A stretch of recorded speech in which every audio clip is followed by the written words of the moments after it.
Hello dear students! Today we will have a lecture devoted to sports injuries. We will go through sport injury prevention factors and main outcomes that could be met during when we engage in sport activity or even physical activities. Again, it will be about 90 minutes, and after that, as a feedback, you will need to go through control test, answer the questions. So of course the same procedure. If you have any questions additional or suggestions or any comments, you can communicate with me via Moodle platform.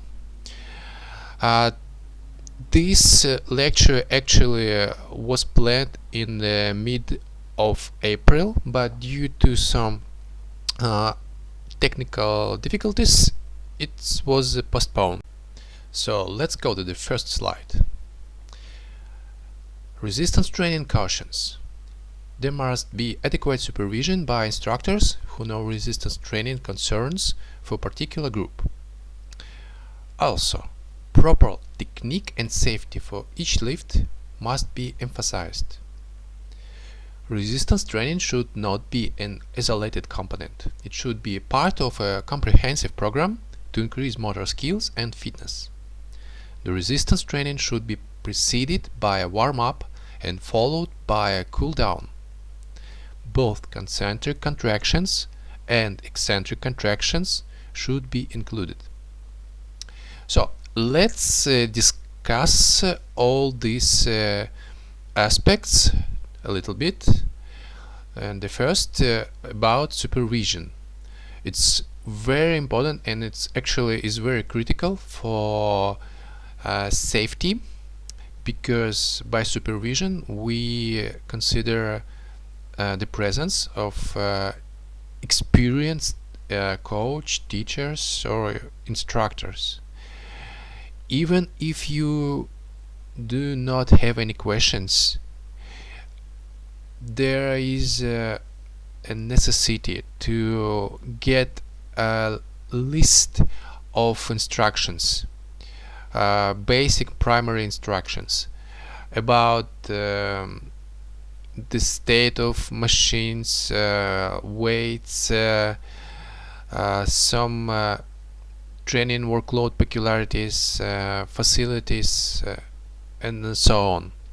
And of course, the more you are involved in training, strength training for example, the more conscious you are about it, and the more questions you will actually generate. And this is normal. It's actually should be like this, because it's like moving step by step, higher and higher. You get inside how to actually manage the training, how to organize it, how to plan it, and many questions will be actually pick up later on. So this is very important, and lucky you are if you will meet experienced and well qualified, highly qualified instructor. It will actually give you a tremendous effect that will move you forward, and it will keep you safe from injuries. Next is proper technique and safety for each lift. By lift means actual repetition. Usually resistance training is a strength training, and we are working in gym, and the majority of exercises there are lifting. Yes, we work against gravity, but sometimes we work with rubber band, for example. So it's not gravity, it's just a stretching material that resists our force, our strength. But anyway, is it lifting or just stretching or in common words, repetitions, proper technique should be maintained.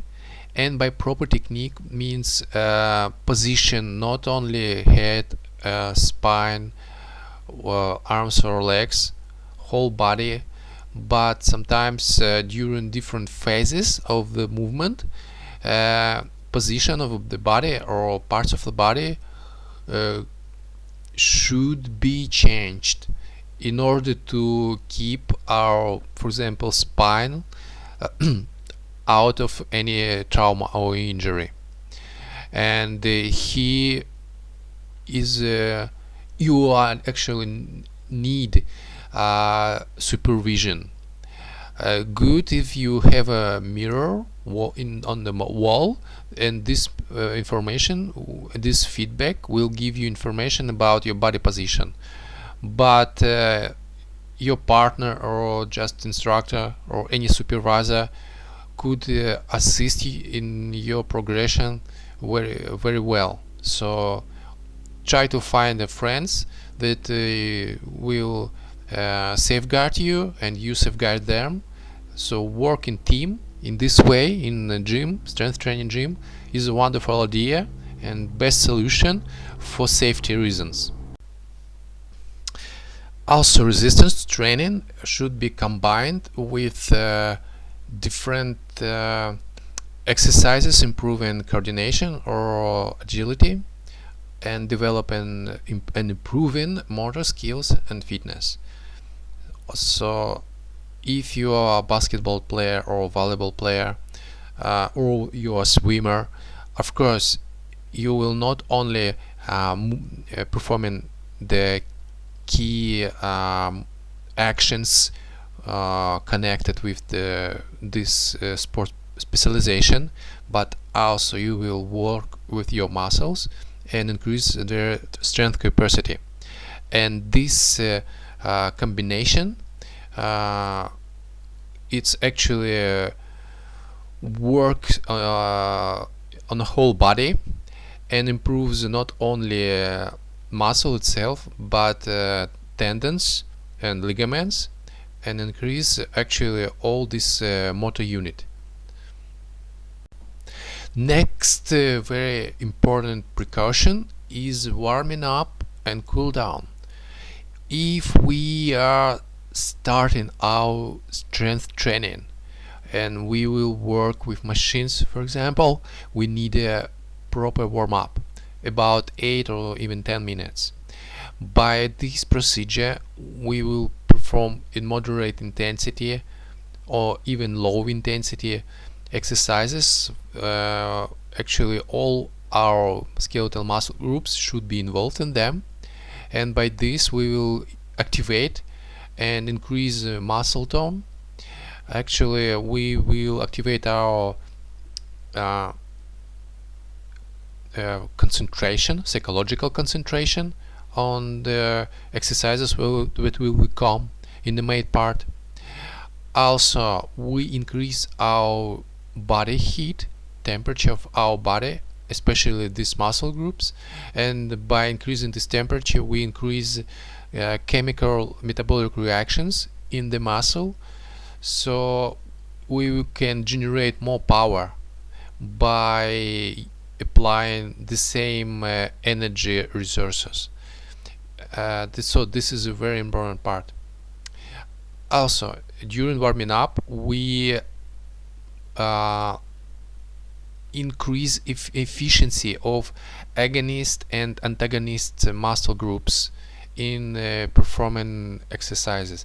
This is especially important when we work with very heavy stuff with high intensity. For example, we will work on our maximal strength. Of course we should do a proper warming up procedure. And cool down. Cool down will facilitate our recovery, and actually cool down could be also used for stretching training, for working on our flexibility. When we used exercises for increasing our strength endurance, our muscles could be actually over contracted. the metabolic reaction and blood circulation could be limited. And by applying flexibility exercises, we not only stretch our muscles, make it more elastic, but also we remove from body some toxic metabolic substances, so we facilitate our recovery. Lactic acid could be accumulated in the muscle tissue significantly, and without proper cool down, our recovery will be quite slow down significantly.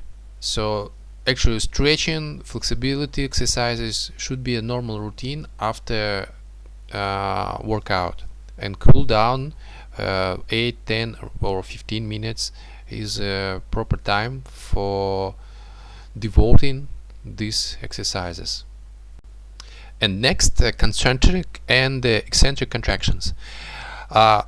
Some exercises, when muscle shortens, we call concentric contractions. The majority actually of them. Are we working on our biceps or quadriceps or triceps? When we lift the weight, when the weight itself is moving, it happens because our muscles are shortening. But sometimes, very rare, but actually it could be, we can move weight from our trunk, from our body. In this case, our muscle groups actually increase their length, and we should combine both these mechanisms, concentric contraction and eccentric. It will increase training efficiency, and adaptation of a muscle will be increased. The outcome, the profit of this adaptation will be increased. So muscle tissue will be more adapted, more prepared for future exercising. It will be more safeguard for micro trauma or injuries. So very important to enrich training design, a set of exercises, enrich it with a variety of exercises and different in the mechanism, how it works. So skeletal muscle tissue will be treated in a more advanced level.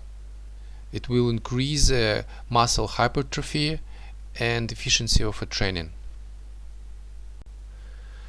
After this brief precaution introduction, I think it's a good start to have a look at some scientific data concerning injury prevention in sport activities. The importance of sport injury prevention. The youth and young adult populations have the highest participation rates, but also the highest injury rates, and sport is the leading cause of injury in youth. So the reference is provided, and the source from 2009 tells us about the young persons and injuries that was introduced by activity in sport. It's not surprising. Actually,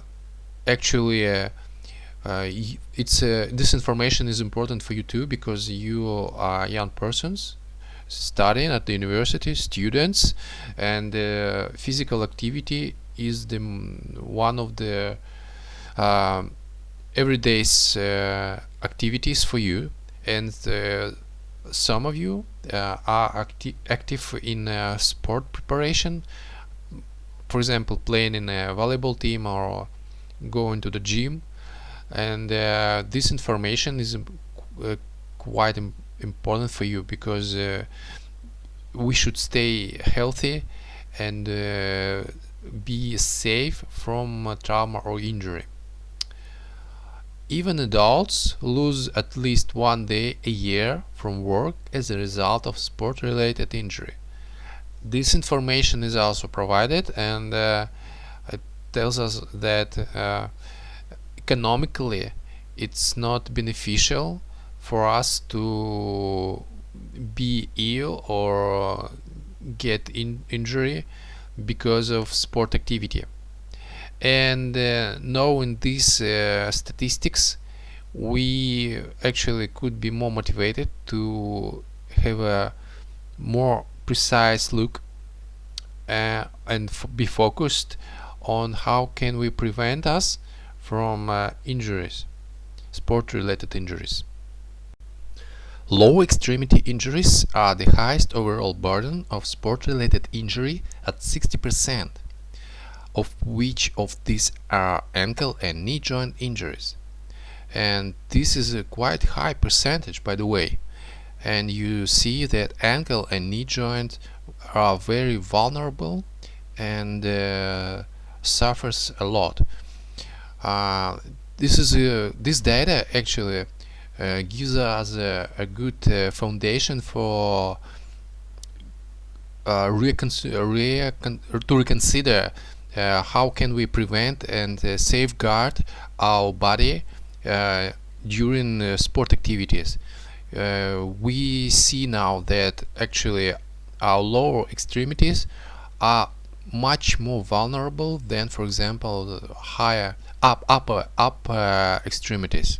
So ankle and knee joints should be in focus all the time when we are trying to be, for example, part of a volleyball team, or even how we go into the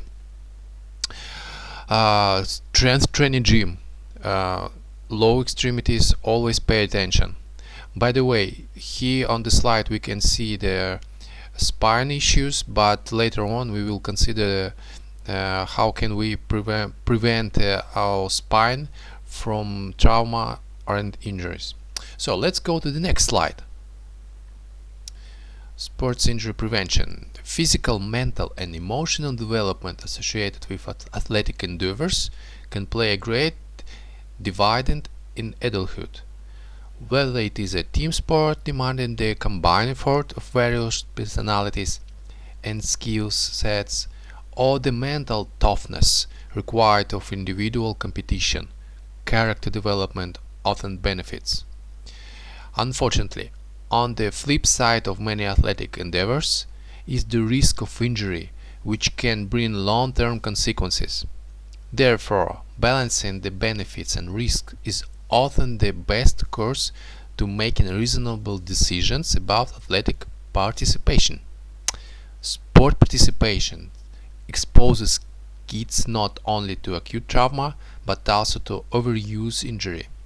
Acute traumatic injuries usually receive the most attention and are the focus of most injury prevention programs. Yet, the physis of growing bones in youth is particularly vulnerable to overuse injury. So this is important information.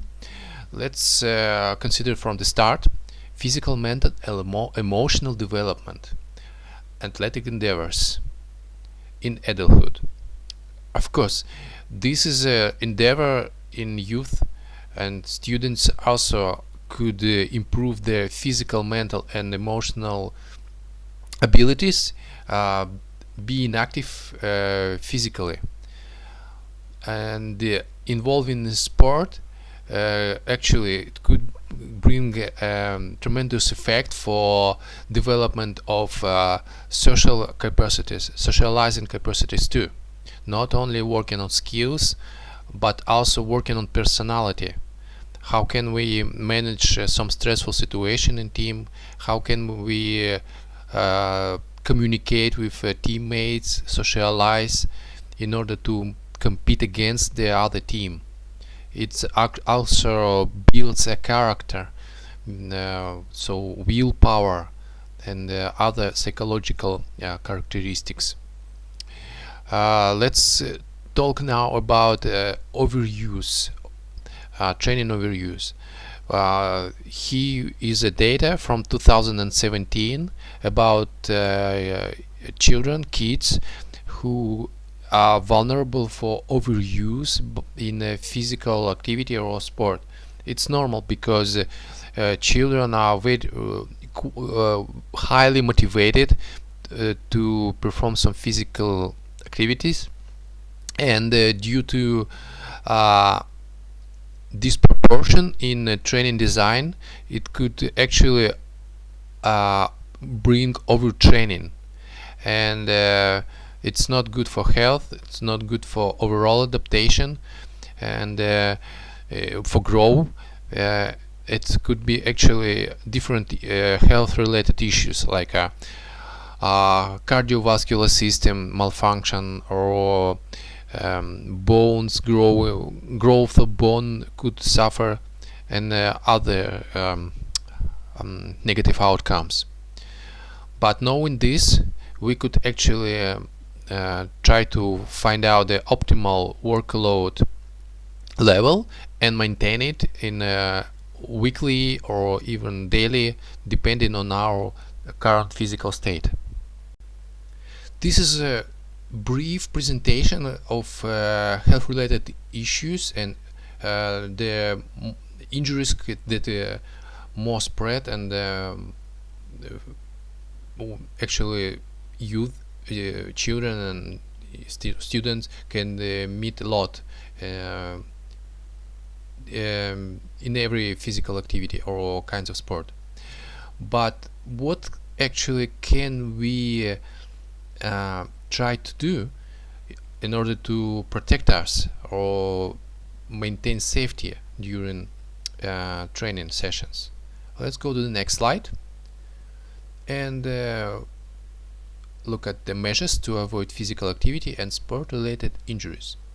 And firstly, it's about plan.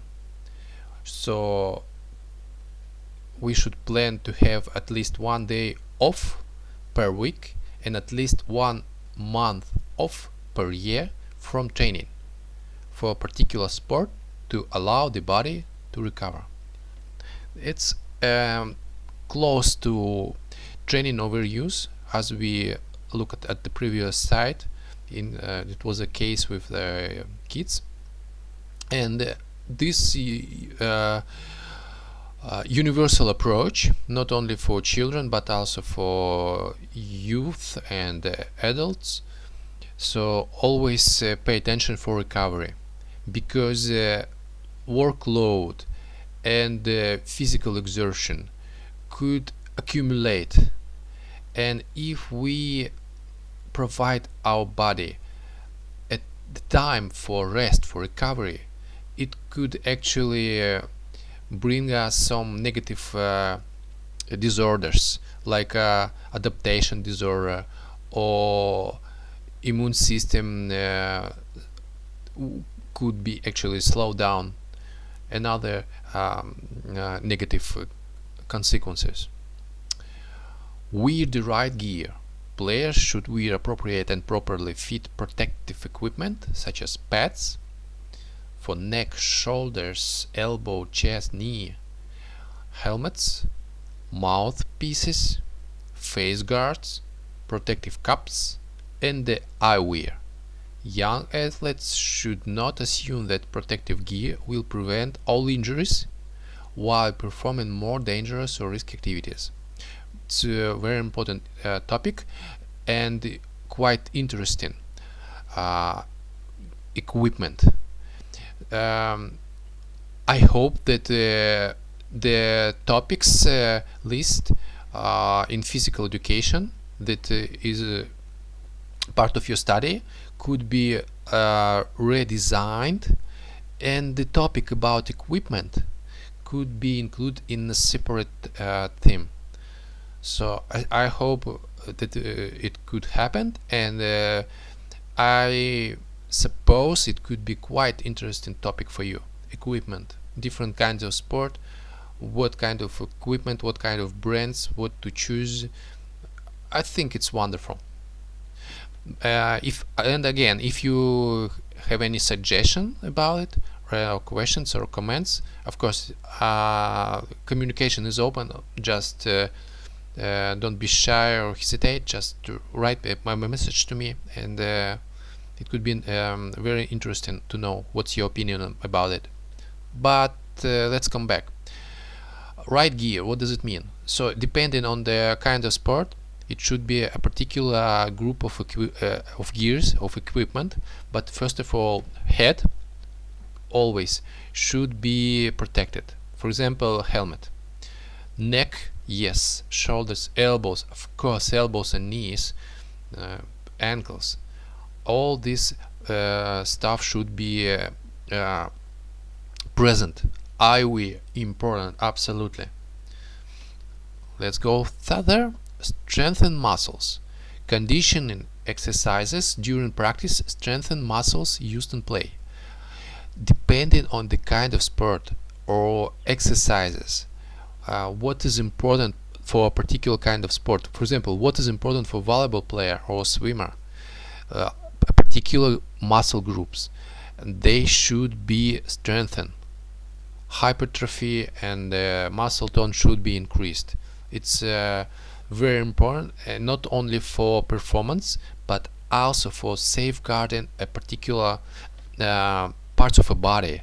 Low extremities, for example, for a soccer player, could be it could be important to have a strengthened low extremities muscles, and or muscles, tendons or ligaments that actually surround a particular joint, and this could actually safeguard it.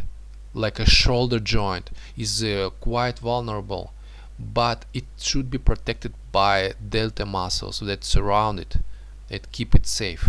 It's an important issue. So next slide. Again, what measures could be present? Increasing flexibility. Stretching exercises after games or practice can increase flexibility. Also, stretching should also be incorporated in a daily fitness plan.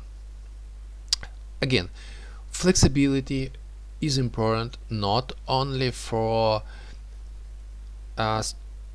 increasing joint mobility, and again, this could be beneficial for overall body coordination and increasing sometimes exercise efficiency, but also stretching could facilitate recovery, assist recovery, some metabolic substances removal from muscle tissues like lactic acid from very intensive workout, and daily or weekly we should include stretching.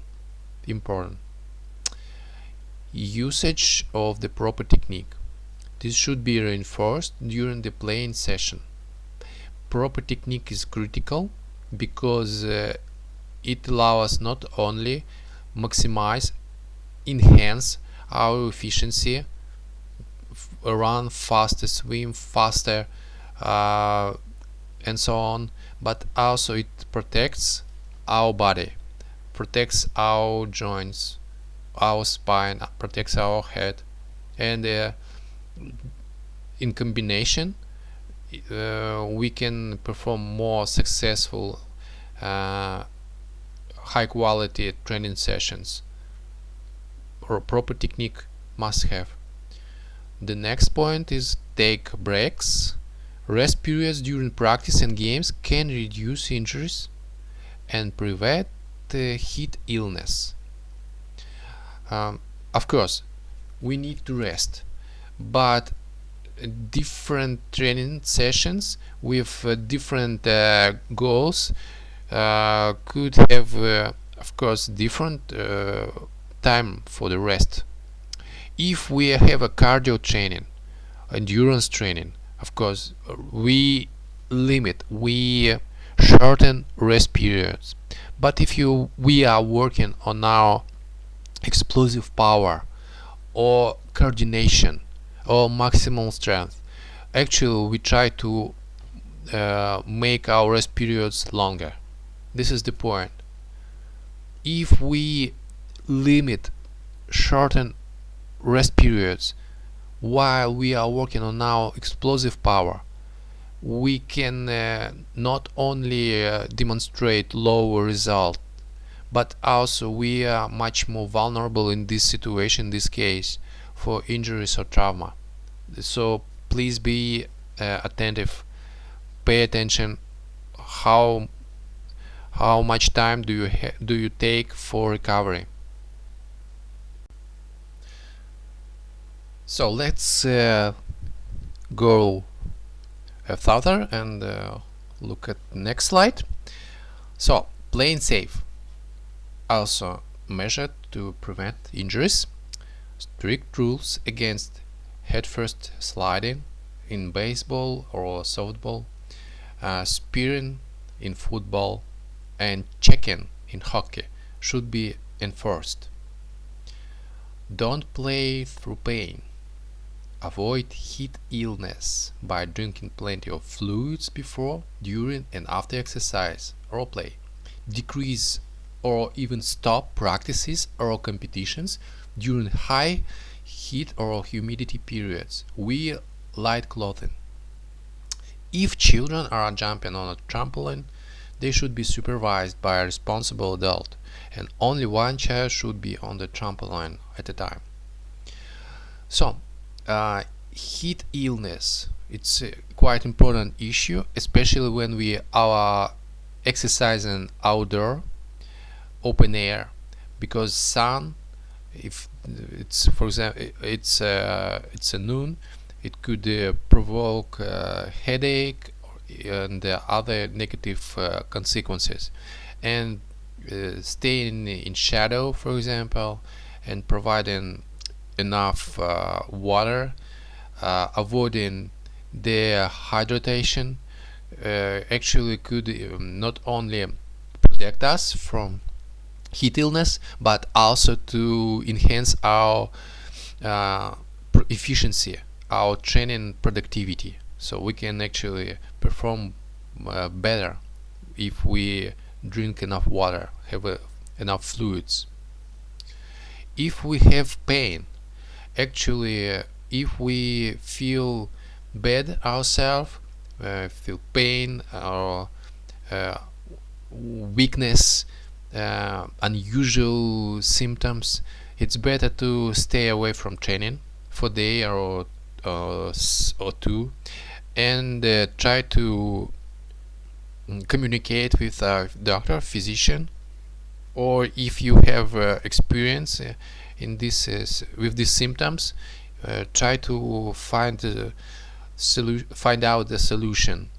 Probably you just overtrained and you need more time for recovery, but maybe you catch the cold and you have a fever, so it's objective information if you can measure your body temperature, so it's better to go to physician. So next slide, and we will now go through types of sport injuries. Some of the more common sport injuries include ankle sprain. That means symptoms include pain, swelling, and stiffness. Bruises. A blow can cause small bleeds into the skin. Concussion. Mild reversible brain injury from a blow to the head, which may be associated with loss of consciousness. Symptoms include headache, dizziness, and short-term memory loss. Cuts and abrasions are usually caused by falls. The knees and hands are particularly prone. Dehydration, losing too much fluid, can lead to heat exhaustion and heat stroke. Dental damage, a blow to the jaw can crack, break, or dislodge teeth. So these types of sports injuries, slide number one. So let's stop here and go through each of these issues. Ankle sprain, important, and I suppose majority of you, of students, could experience ankle sprain. Very unpleasant, painful, but actually knowing these symptoms and knowing how it's spread, we can use it in training design and plan our training and devote time for protection ankles. How can we protect it? We can use a much more attention during warming up. Pay attention to proper technique. Know our weaknesses. For example, if we are tall, so our ankles are much more vulnerable. We can use a much more suitable shoes, jogging shoes, running shoes, or shoes for volleyball playing, and so on. So it depends on our body. We know it, and we know our weaknesses. If it's our ankles, do something, pay attention, take some measures. Otherwise, it could be symptoms including pain, swelling, and stiffness. Nothing pleasant, but actually very harmful for our body. And once we have got some serious trauma, especially with ankles or knees, it could be sometimes unrepairable damage, unfortunately. Bruises and cuts and abrasions, very spread, especially in team sports and sport games, when the emotional level is quite high. So sometimes we could sacrifice and could be too risky in order to make a contribution to our team to win. And falling and hitting with some stuff could actually make bruises, cuts, and abrasions in our body. Concussion, important. Our head, our brain is the vital part of our body, and protecting it is the top priority. So always pay attention to proper technique. Use helmet, for example, if you like bicycle, and so on. So avoid any hits or impacts with your head. Dehydration. We need water, we need fluid in our body, and if it's too hot in the training facilities, or the training intensity is too high, so we should plan and bring some water with us. Absolutely must have. Dental damage. Sometimes it's an issue, and we should plan what to do in order to protect our teeth, our jaw. For example, it's combat sports like boxing, so we should pay attention for this. So this slide presenting us types of sport injuries, and slide number 1.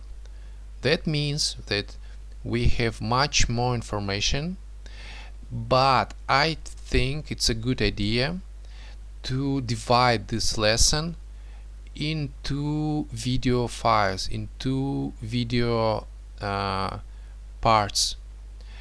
Why I choose this way? Firstly, I think it's much more useful, and it's easier to study, easier to listen and watch this video material, easier to analyze it. And secondly, it's also should be 2 control tests for part 1 and part 2 concerning sport injuries. And today 11th of May should be present all two parts for you, and you have to complete 2 control tests for part 1 and part 2 correspondingly. And of course, I have 2 questions for you additionally. First one, what do you think about sport equipment? Do you need this information covered much more wider than just one slide, and probably one lecture devoted to sport equipment concerning different equipment for different kinds of sport, different brands, what's much more suitable for beginners or more advanced athletes in a particular kind of sport, and so on. So it's, in my opinion, it's a very interesting and actual topic, and all of you and me too could benefit from coverage of this topic. So my expectations from you to be active and share with me what's your opinion. If you are attracted with this design, with sport equipment as a topic of a lecture, so I suppose and I hope actually that it could be redesigned, and next semester this topic should be introduced, but I'm not sure for what study year, for which student it will be available. So that's it. This is a part 1. So after completion control test, please attend lesson number 2, sport injuries, and again go to control test and complete it. So see you. Bye bye.